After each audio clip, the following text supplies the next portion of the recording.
বাংলাদেশে বর্তমানে প্রকৌশল সেক্টরে যে দুর্নীতি অনিয়ম তার বিরুদ্ধে দাঁড়ানোর জন্য বিএসসি ইঞ্জিনিয়ারিং ডিগ্রি অর্জন করছে, সেখানে তাদের ন্যায্য অধিকার থেকে বঞ্চিত করা হচ্ছে।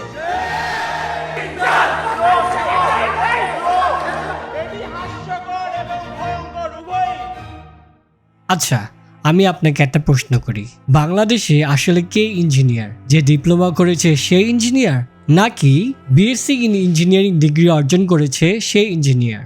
সম্প্রতি বিএসসি ইঞ্জিনিয়াররা রাস্তায় নেমে প্রতিবাদ করছে। কেন করছে সেটা আজ আপনাদের সাথে সহজভাবে শেয়ার করব।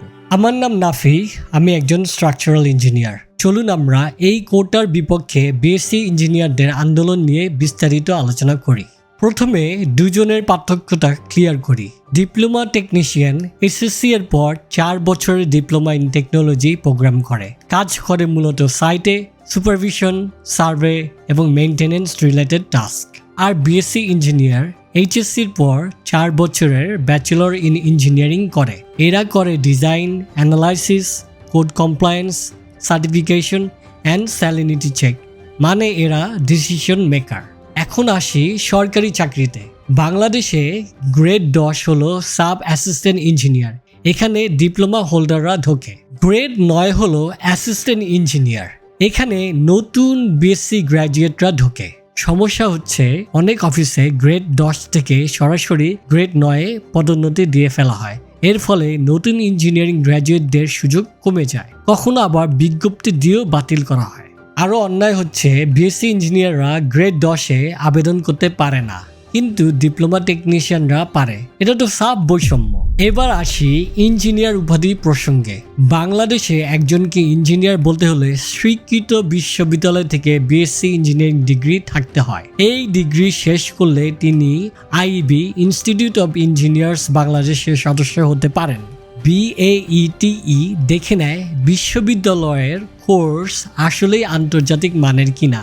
আর কিছু অভিজ্ঞতা ও পরীক্ষার পর বিপিইআরবি থেকে পাওয়া যায় পি-ইঞ্চ উপাধি, যেটা আরও উচ্চতরের পেশাগত স্বীকৃতি।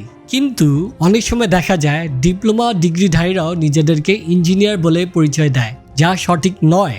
ডিপ্লোমা আসলে টেকনিশিয়ান পর্যায়ের শিক্ষা, আর ইঞ্জিনিয়ারিং ডিজাইন ও দায়িত্ব নেওয়ার যোগ্যতা থাকে কেবল বিএসসি ইঞ্জিনিয়ারদের। এখন বুঝতে পারছেন তো কেন বিএসসি ইঞ্জিনিয়াররা প্রতিবাদ করছেন। কারণ মেধাভিত্তিক নিয়োগ নিশ্চিত না হলে ভালো ছাত্ররা দেশ ছেড়ে চলে যাবে। দায়িত্ব যদি স্পষ্ট না হয়, কে ডিজাইন করবে, কে সুপারভাইজ করবে, তাহলে জননিরাপত্তা হুমকির মুখে পড়বে। আর ইঞ্জিনিয়ার উপাধি যদি সঠিকভাবে সংজ্ঞায়িত না হয়, তাহলে সাধারণ মানুষ প্রতারিত হবে। এর ফলাফল ইঞ্জিনিয়ারিংয়ের দিক থেকে অনেক ভয়ঙ্কর। আসুন বাস্তব একটা উদাহরণ দেই।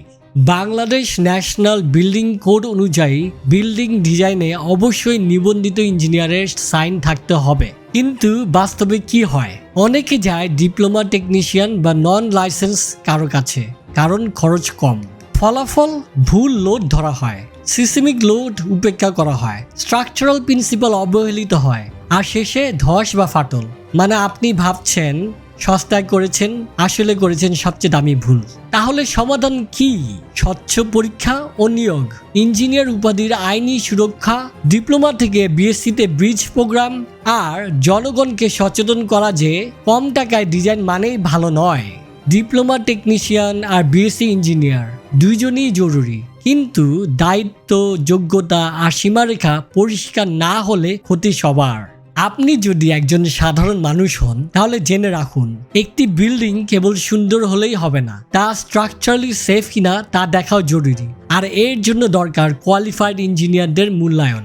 এই ভিডিওটি যদি ভালো লেগে থাকে তাহলে লাইক দিন, কমেন্টে আপনার মতামত জানান, আর অবশ্যই শেয়ার করুন। আর যদি আপনি চান আমি আরও এমন ভিডিও বানাই, তাহলে সাবস্ক্রাইব করে পাশে থাকুন।